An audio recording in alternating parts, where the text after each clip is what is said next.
Students, look at the board. The topic for today's video is class 11 and its complex number. यानी कि अपन complex number पढ़ेंगे. देखिए class 10th में आपने एक चीज़ एक जगह पे छोड़ दी थी, आज उसका डिटेल एलिब्रेशन है. आपको याद होगा क्लास 10 से मैं आपको कनेक्ट करता हूँ.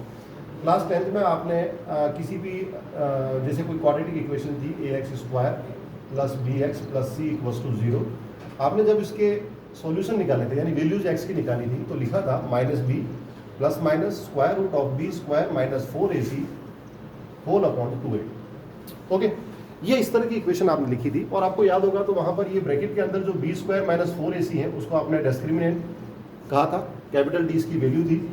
याद होगा साथ में ये भी कि इसकी तीन तरह की वैल्यूज आती है, greater than 0, B square minus 4ac less than 0 और B square minus 4ac equals to 0. तीन केसेस दिए थे.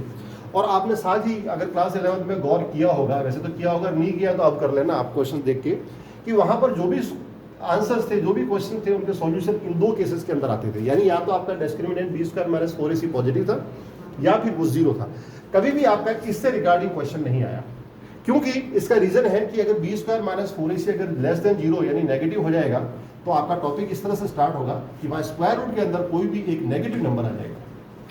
ठीक है, नेगेटिव नंबर का स्क्वायर रूट निकलना इम्पॉसिबल, या फिर यूं कह दो आप ये इमेजिनरी चीज है. कारण ये कि किसी भी नंबर, जैसे मैं 2 लूं और 2 का स्क्वायर करूं तो ये 4 आता है, तो 4 का मैं स्क्वायर रूट करूंगा तो वापस मेरे पास 2 आएगा. ये रेसिप्रोकल प्रोसेस है, रिवर्स प्रोसेस है. यानी कोई नंबर लिया, स्क्वायर किया, मेरे पास एक नंबर आया, उस नंबर का मैंने वापस स्क्वायर रूट लिया, मेरे पास वो ओरिजिनल नंबर आ गया.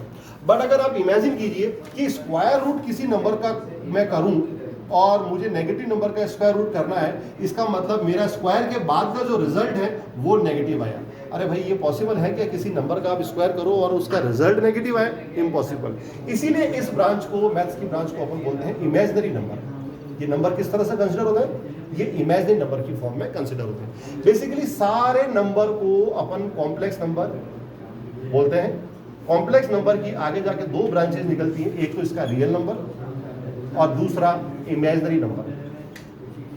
अब अगर मान लो रियल और इमेजिनरी को आप एक साथ कर लेंगे तो ऐसे नंबर को बोलेंगे अपन कॉम्प्लेक्स नंबर. ठीक है, कॉम्प्लेक्स नंबर मैं आपके लिए लिखूं उससे पहले अपन एक कॉमन बात डिस्कस करते हैं. कॉमन बात ये है कि नेगेटिव के अंदर स्क्वायर रूट नेगेटिव नंबर का मैं 2 या 3 या 5 या 10 कितने भी एग्जांपल दूं, आप इनमें क्या कॉमन चीज ढूंढ रहे हैं? जैसे मैंने बोर्ड के ऊपर ही 4 देखो वैल्यू लिखी है, square root of -4, square root of -9, square root of -5 और स्क्वायर रूट ऑफ -13. जैसे कि आप किसी भी रियल नंबर का देखते हैं कि उसका यूनिवर्सल फैक्टर 1 होता है, वैसे ही किसी भी नेगेटिव नंबर का यूनिवर्सल फैक्टर -1 जरूर होगा. मैं 4 को इस तरह से लिख सकता हूँ, 4 × -1, माइनस स्क्वायर रूट ऑफ -9 को मैंने लिखा 9 × -1, स्क्वायर रूट ऑफ -5 को लिखा मैंने 5 × -1 और स्क्वायर रूट ऑफ -13 को लिखा 13 × -1.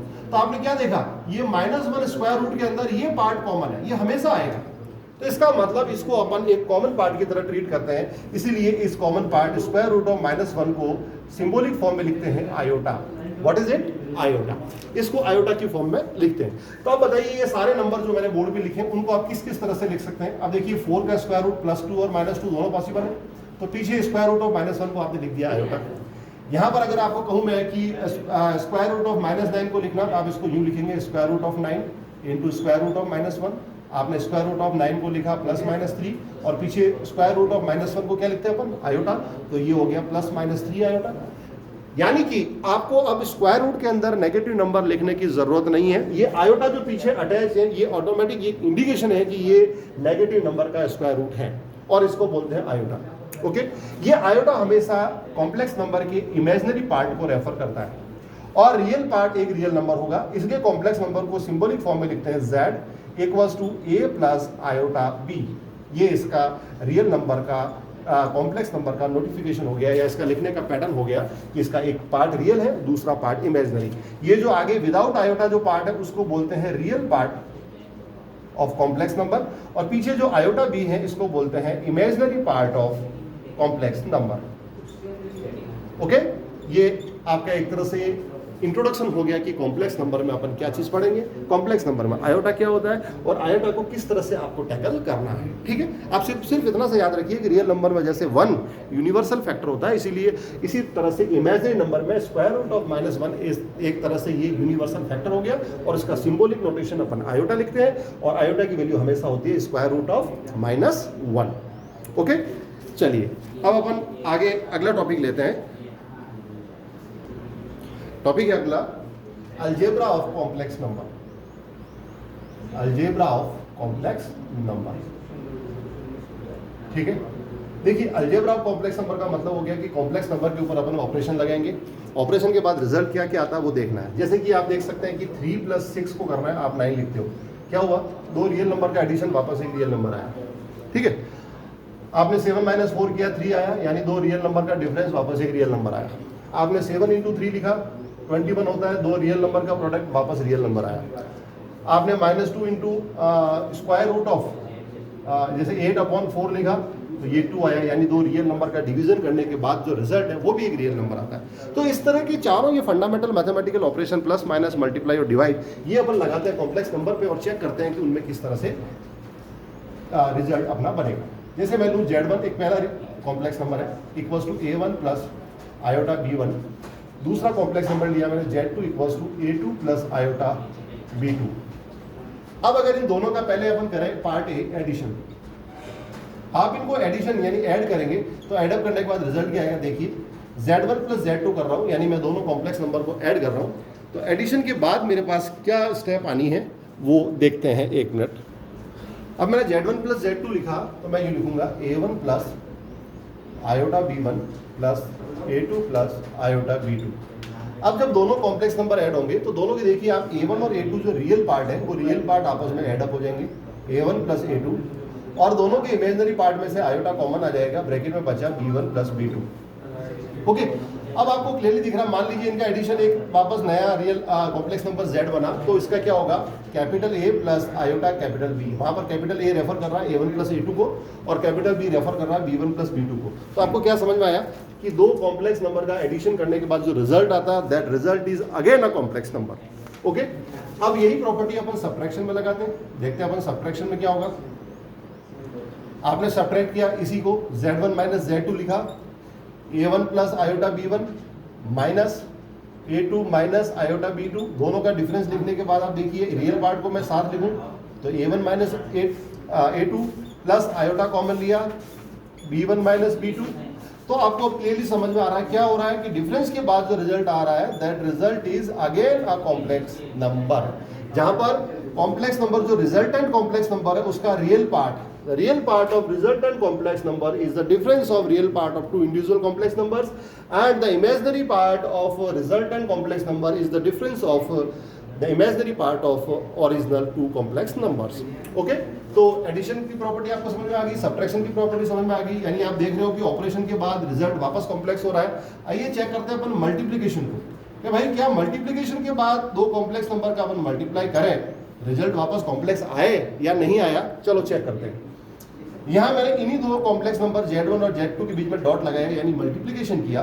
पहला मेरा कॉम्प्लेक्स नंबर है A1 प्लस आयोटा B1, दूसरा है मेरा A2 प्लस आयोटा B2। जब मैं इनका मल्टीप्लाई दूंगा तो देखिए मल्टीप्लाई के बाद रिजल्ट क्या रहेगा मेरा A1 A2 plus iota B1 B2।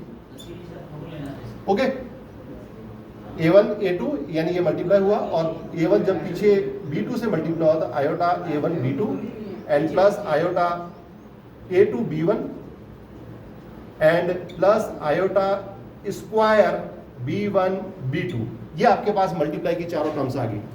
अब आपका अगला रिजल्ट रहेगा A1 A2 minus B1 B2। कारण इसका आयोटा स्क्वायर की वैल्यू जो है वो -1 होती है। देखिए समझिए कैसे हुआ। अपने को पता था कि आयोटा की वैल्यू स्क्वायर रूट ऑफ -1 होता है, तो जब आप आयोटा का स्क्वायर करेंगे तो राइट साइड से स्क्वायर रूट रिमूव हो गया, रिजल्ट कितना आया -1, और -1 जब B1 B2 से मल्टीप्लाई हुआ तो ये हो गया A1 A2 minus B1 B2। अब दोनों बचे हुए पार्ट्स में से देखिए मैं आयोटा कॉमन ले रहा हूँ, मेरे पास क्या बचा, मेरे पास बचा A1 B2 and plus A2 b1। अब गौर से देखिए स्क्रीन के ऊपर आपको दिख रहा है कि दो रियल कॉम्प्लेक्स नंबर का जो प्रोडक्ट है, प्रोडक्ट के बाद जो रिजल्टेंट कॉम्प्लेक्स नंबर आएगा वो भी एक कॉम्प्लेक्स नंबर है और उसका जो रियल पार्ट है that real part is given by a1 a2 minus b1 b2, यानी दोनों कॉम्प्लेक्स नंबर के रियल पार्ट का मल्टीप्लिकेशन का डिफरेंस है। और इसी तरह से उनका इमेजिनरी पार्ट देखिए आप, इस तरह से a1 b2 plus a2 b1 यानी क्रॉस मल्टीप्लाई के बाद एडिशन आ रहा है। तो यहाँ तक अपने देख लिया एडिशन में रिजल्टेंट कॉम्प्लेक्स है, सब्ट्रैक्शन में भी रिजल्टेंट कॉम्प्लेक्स है, मल्टीप्लिकेशन में भी रिजल्टेंट कॉम्प्लेक्स है। अब भाई डिवीजन को पीछे क्यों छोड़े, आइए अपन डिवीजन का भी डिस्कस करते हैं। डिवीजन में वापस दो कॉम्प्लेक्स नंबर मैंने ऐसे लिए, z1 equals to a1 plus iota b1 and z2 equals to a2 plus iota b2। Okay, अब अगर मैं दोनों कॉम्प्लेक्स नंबर्स का डिवीजन दूं, it means z1 upon z2 दूं, तो मेरे पास रिजल्ट ऐसा बचेगा a1 plus iota b1 divided by a2 plus iota b2। अब प्यारे बच्चों, अगर आप यहाँ पर इस नंबर को देखिए, इस नंबर में डिनोमिनेटर में स्क्वायर रूट का नेगेटिव आता है, तो क्लास 9th और 10th में आपने रेशनलाइजेशन पढ़ा। अपन इसके डिनोमिनेटर को करेंगे रेशनलाइज करने के बाद अपन मल्टीप्लाई ऊपर नीचे देंगे a2 माइनस आयोटा b2 से, ऊपर भी दिया और आपने नीचे भी दिया। अब देने के बाद देखिए आपके पास z1 अपॉन z2 को मैं कैपिटल Z लिखूं और मेरा रिजल्ट क्या बच रहा है वो देखिए। ऊपर मल्टीप्लिकेशन के बाद की टर्म आपको प्रीवियसली मल्टीप्लाई वाला कॉलम बताया, वहां से आप इसको सॉल्व करेंगे, ये आपके ऊपर छोड़ता हूं, मैं डिनोमिनेटर को सॉल्व कर रहा हूं। गौर से देखिए a plus B a minus B that is a square means a2 square minus b square that is iota square b2 square हो रहा है, a plus B into a minus B. ऐसा करते ही क्या होगा, आपका जो डिनोमिनेटर है वो डिनोमिनेटर बन जाएगा a2 square plus b2 square और ऊपर आपके बचा a1 plus iota b1 and a2 minus iota b2। प्यारे बच्चों, आपको यह समझ में क्या आ रहा है, मल्टीप्लिकेशन के बाद जो नया कॉम्प्लेक्स नंबर आया z, वो खुद एक कॉम्प्लेक्स नंबर होगा जिसका न्यूमरेटर पार्ट आप प्रीवियसली मल्टीप्लाई से लिखेंगे और डिनोमिनेटर देखिए आप ये रियल नंबर है, यहाँ पर इमेजिनरी नंबर नहीं है, this a2 square plus b2 square, यानी कि डिवीजन के बाद जो रिजल्ट आएगा that result is again a complex number. तो इस तरह से हमने चारों फंडामेंटल ऑपरेशन इसके ऊपर देख लिए। अब अपन लेते हैं कि नेगेटिव नंबर के स्क्वायर रूट्स जो है वो उनको किस तरह से टैकल करना है। आयोटा के ऊपर बात करते हैं। देखिए सबसे पहले आयोटा आपने लिखा है स्क्वायर रूट ऑफ -1। जब आप आयोटा का स्क्वायर करेंगे तो वो हो जाएगा -1, कारण स्क्वायर रूट करते ही स्क्वायर रूट रिमूव हो गया। परंतु जब मैं आयोटा क्यूब लिखूंगा तो आयोटा क्यूब को मैंने लिखा iota into iota square that is given by iota into -1 means again minus iota. तो आप ये डायरेक्टली याद रखेंगे कि आयोटा क्यूब की वैल्यू माइनस आयोटा होती है। इसके बाद आयोटा टू दी पावर 4 लिखना मुझे, तो मैं इसको लिखूंगा iota square into iota square. Power 4 को मैंने बाइफरकेट कर दिया 2 में और आयोटा स्क्वायर की वैल्यू -1 दी, तो -1 जब -1 से मल्टीप्लाई होता है तो क्या देता है +1। तो इस तरह से आपने देखा कि आपको ये पता चल गया कि आयोटा की value square root of -1 iota square root of -1 iota square -1, ये चारों मैं बॉक्स में डाल रहा हूँ, बहुत इंपॉर्टेंट है, दिमाग में रखिए। आयोटा क्यूब की वैल्यू आपकी माइनस आयोटा, ये iota cube and iota to the power 4 जो है इसकी वैल्यू आपकी होगी +1। ये चारों फंडामेंटल वैल्यूज होगी और आप इनको याद रखेंगे। अब इसको अप्लाई करके आप और भी वैल्यूज निकाल सकते हैं, ठीक है ना। एक मिनट देखते हैं अपन। अब कई क्वेश्चंस में आयोटा का रेसिप्रोकल पूछेगा, यानी 1 आयोटा, तो देखते हैं अपन कि 1 आयोटा की वैल्यू कैसे होगी। तो 1 आयोटा देखिए आप डिनोमिनेटर में आयोटा है तो ऊपर नीचे आयोटा से आप मल्टीप्लाई कर लीजिए, ठीक है। मल्टीप्लाई करने के बाद देखिए न्यूमरेटर बन गया आपका आयोटा और डिनोमिनेटर बन गया आयोटा स्क्वायर, यानी कि iota upon -1 that result is minus iota. यानी कि आप देख सकते हैं कि आयोटा का जो रेसिप्रोकल है यानी 1 आयोटा है उसकी वैल्यू भी माइनस आयोटा होती है। ये भी आप याद रखेंगे, एक्सटेंडेड वैल्यू में इसका नाम आता है, ये भी आप दिमाग में रखेंगे, ठीक है। अब ये जो पार्ट लिखा है मैंने, इस पार्ट का प्रैक्टिकल एप्लीकेशन देखते हैं। मान लीजिए आपसे कभी पूछा है कि what is the value of iota to the power 17, आपको निकालनी आयोटा टू द पावर 17। तो आप दिमाग में लाएंगे कि मेरा 17 के नियर पावर 4 का फैक्टर कौन सा है, तो आप लिखेंगे कि iota to the power 4 then power 4 and multiply with iota, यानी 4 4 जा 16, 17 को लिखा 16 + 1। ऐसा लिखते ही आपको पता है आयोटा टू दी पावर 4 की वैल्यू 1 है, तो 1 to the power 4 multiply with iota, the result is again iota. यानी आयोटा टू दी पावर 17 का जो वैल्यू है, जो आंसर है, that will be iota again. चलो एक क्वेश्चन और लेते हैं। मान लीजिए आपको आयोटा टू दी पावर 54 दे दिया, 54 दे दिया। अब आप मल्टीपल के रूप में चलेंगे। सबसे पहले 4 को पकड़े आप, हाईएस्ट पावर 4 है, तो 4 के मल्टीपल में लेंगे अपन। तो 54 के नियर ऐसा कौन सा नंबर है जो 4 का फैक्टर है, दिमाग लगाइए, कौन सा है? 52 है। तो अपन लिखेंगे इसको iota to the power 52 into iota square, हो गया 52 और 2 54 हो गए। अब 52 जो है वो आयोटा टू द पावर 4 की कितनी पावर है? 13 13 4 जा 52 मल्टीप्लाई विथ आयोटा स्क्वायर। अब आप वैल्यू को बाइफरकेट करेंगे, this is 1 power 13 and iota square is again -1। What is the result? +1 into -1 that is -1। यानी आयोटा टू द पावर 54 की जो वैल्यू है, जो उसका आंसर है, वो आपके बन गया -1। ठीक है, अब लेते हैं अपन अगला टॉपिक। अगला टॉपिक अपन लेते हैं modulus and conjugate of a complex number.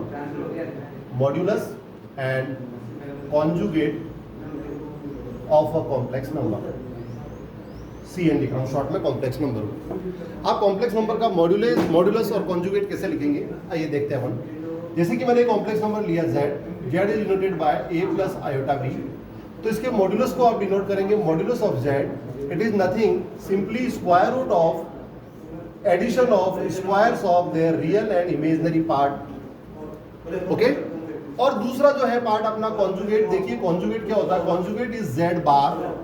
अगर आपका z a plus iota b है तो उसका कॉन्जुगेट होगा a माइनस आयोटा b, यानी आप केवल इमेजिनरी पार्ट का साइन चेंज करेंगे।